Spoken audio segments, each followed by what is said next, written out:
नमस्कार, मैं गौरव मिश्रा। यह वीडियो यूक्रेन रूस युद्ध की बदलती रणनीतियों, विशेषकर ड्रोन तकनीकी के प्रयोग और इससे जुड़े भू राजनीतिक परिणामों पर केंद्रित है। यूक्रेन ने अपने हालिया ड्रोन हमलों के माध्यम से न केवल रूस के भीतर सैन्य ठिकानों पर करारा हमला किया, बल्कि युद्ध की परंपरागत समझ को भी झकझोर दिया है। यूक्रेन ने साबित कर दिया है कि लड़ाकू विमानों, टैंकों और भारी हथियारों की पारंपरिक शक्ति अब अकेले निर्णायक नहीं रही। आज ड्रोन जैसे सस्ते, अत्याधुनिक और फुर्तीले हथियार युद्ध का चेहरा बदल रहे हैं। $500 से लेकर $1000 तक के FPV, first person view drone, जिसमें कैमरा और विस्फोटक लगाए जाते हैं, अब करोड़ों की कीमत वाले विमानों और टैंकों को निशाना बना रहे हैं। FPV ड्रोन क्या है? फर्स्ट पर्सन व्यू का मतलब है कि ड्रोन चलाने वाला व्यक्ति ड्रोन के शरीर पर लगे कैमरे के जरिए देख सकता है कि ड्रोन क्या देख रहा है। लाइव वीडियो को विशेष चश्मे या स्मार्टफोन और अन्य प्रकार की स्क्रीन के जरिए देखा जा सकता है और ड्रोन को दूर से ही चलाया जा सकता है। यूक्रेन 2024 में लगभग 20 लाख ड्रोन बना चुका है और 2025 में 45 लाख ड्रोन खरीदने की योजना पर काम कर रहा है। यह सैन्य आत्मनिर्भरता का बड़ा उदाहरण है। युद्ध की योजना, तकनीकी और रणनीति तीनों स्तर पर यूक्रेन रूस को चौंकाने में सफल रहा है। यूक्रेन के ड्रोन रूस के 5500 किलोमीटर अंदर तक जाकर बम वर्षक विमानों और अन्य एयरवेस को नष्ट कर चुके हैं। ऑपरेशन स्पाइडर्स वेब नाम का इस अभियान को 19 महीने तक गुप्त रूप से तैयार किया गया। रूस की खुफिया एजेंसी तक को भनक नहीं लगी। ट्रकों में छिपाकर ड्रोन को सैन्य अड्डों के पास पहुंचाया गया और रिमोट से कंटेनर खोलकर हमले किए गए। इन हमलों में Tu-95 जैसे बम वर्षक और A-50 जैसे हवाई चेतावनी सिस्टम तक को नष्ट कर दिया। रूस की एयर स्ट्राइक क्षमता को भारी नुकसान पहुंचाया है। जहां यूक्रेन ने युद्ध के बीच तकनीकी छलांग लगाई है, वहीं ड्रोन क्षमताओं को लेकर भारत की प्रगति धीमी रही है। भारत अभी भी राफेल, तेजस जैसे परंपरागत विमानों पर केंद्रित है। तुर्की और यूक्रेन जैसे देशों ने कम संसाधनों में बड़ा मुकाम हासिल कर लिया है। राहुल गांधी ने ड्रोन युद्ध की गंभीरता को समय रहते भांपा और उन्होंने फरवरी 25 महीने में युद्ध के मैदान में ड्रोन की भूमिका को लेकर एक वीडियो बनाया और कहा कि भारत की तैयारी नहीं दिखती। राहुल गांधी ने अपने उस वीडियो में ड्रोन तकनीकी को एक उदाहरण के रूप में उपयोग कर यह समझाना चाह रहे हैं कि आधुनिक युद्ध उद्योग और तकनीकी क्रांति अब पारंपरिक सैन्य ढांचे से नहीं, बल्कि व्यावसायिक और उपभोक्ता तकनीकी से आगे बढ़ रही है। जैसे कि चीन की कंपनी DJI द्वारा बनाए गए ड्रोन।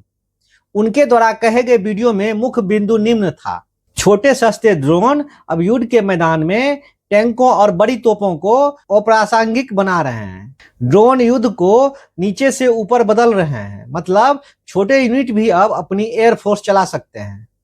भारत इन तकनीकों के निर्माण या डिजाइन में कहीं नहीं है, मतलब ना तो उसके बैटरी बना रहे हैं, ना तो उसके मोटर बना रहे हैं, ना उसके ऑप्टिकल्स। भारत सिर्फ असेंबली करता है, लेकिन असली ताकत प्रोडक्शन नेटवर्क में है, जिससे नवाचार और स्वदेशी टेक्नोलॉजी विकसित होती है। भारत बिना अपने प्रोडक्शन नेटवर्क या डेटा के सिर्फ AI में नंबर 1 बनने की बात कर रहा है, जो हकीकत से दूर है। AI तभी प्रासंगिक होगी जब भारत निर्माण, डिजाइन, उपयोग तीनों में हिस्सेदार बने। पिछली क्रांति इंजन आधारित थी, अब की क्रांति बैटरी, मोटर और ऑप्टिकल आधारित है। भारत को अगली औद्योगिक क्रांति में भाग लेने के लिए युवाओं को इन क्षेत्रों में दक्ष बनाना होगा। राहुल गांधी यह कहना चाह रहे हैं कि अगर भारत को तकनीकी और औद्योगिक रूप से आत्मनिर्भर और अग्रणी बनाना है, तो उसे नींव से, यानी प्रोडक्शन नेटवर्क, डिजाइन और तकनीकी ज्ञान से शुरुआत करनी होगी। सिर्फ मेक इन इंडिया जैसे नारों और असेंबली पॉइंट से वास्तविक नवाचार नहीं होगा। अब राजनीतिक विमर्श और जनता की भूमिका, इस पर विचार करते हैं। यूक्रेन के राष्ट्रपति जेलेंस्की ने अमेरिका और ट्रंप तक को चुनौती दी है। शांति वार्ता के दौरान हमला कर उन्होंने दुनिया को यह संदेश दिया कि राजनीति नहीं, रणनीति मायने रखती है। वहीं भारत में रणनीतिक विमर्श अब भी धार्मिक ध्रुवीकरण, रोड शो और टीवी डिबेट्स तक सीमित है। यह अत्यंत चिंताजनक है कि भारत की आम जनता आज भी भावनात्मक नारों और नेताओं की बयानबाजी में उलझी हुई है, जबकि विश्व तेजी से तकनीकी आधारित रणनीतिक युग में प्रवेश कर चुका है। आज युद्ध पारंपरिक मंचों पर नहीं बल्कि नेटवर्क और डेटा के जरिए लड़े जा रहे हैं। देश की शिक्षा व्यवस्था भी एक गहरे संकट से गुजर रही है, जहां अब स्कूल ज्ञान का केंद्र नहीं बल्कि एक विशेष वर्ग के लिए व्यावसायिक लाभ का माध्यम बनते जा रहे हैं। शिक्षा अब दिखावे, प्रचार और फीस आधारित प्रतिष्ठा का खेल बन गई है। अब स्कूल शिक्षा और ज्ञान के केंद्र नहीं रह गए, बल्कि अधिकांश स्थानों पर उनका उद्देश्य केवल मोटी फीस वसूलना और शिक्षा को एक लाभकारी व्यापार बनाना रह गया है, न कि ज्ञान की गहराई, विवेक और तार्किक सोच को विकसित करने का माध्यम बनाना। सरकार का ध्यान इस ओर नगण्य है। स्वास्थ्य सेवाओं की हालत भी कुछ अलग नहीं। जनता को गुणवत्तापूर्ण इलाज के बजाय व्यवस्थागत असमानता और निजी अस्पतालों के शुल्क में उलझा दिया गया है। इसके बावजूद जनता को युद्ध, भावनात्मक मुद्दों और राष्ट्रवाद के शोर में उलझाकर असल समस्याओं से दूर रखा जा रहा है। यह एक गंभीर सामाजिक और रणनीतिक चूक है जिससे देश का भविष्य प्रभावित हो सकता है। अब परमाणु युद्ध का खतरा और पर्ल हार्बर की पुनरावृत्ति, इस पर विचार करते हैं। यूक्रेन का यह हमला विश्व युद्ध की आहट जैसा है। इसे नया पर्ल हार्बर कहा जा रहा है। 1941 में जापान के पर्ल हार्बर के हमले के बाद अमेरिका ने परमाणु युद्ध की शुरुआत की थी। क्या अब इतिहास खुद को दोहराएगा? यह सवाल पूरी दुनिया को परेशान कर रहा है।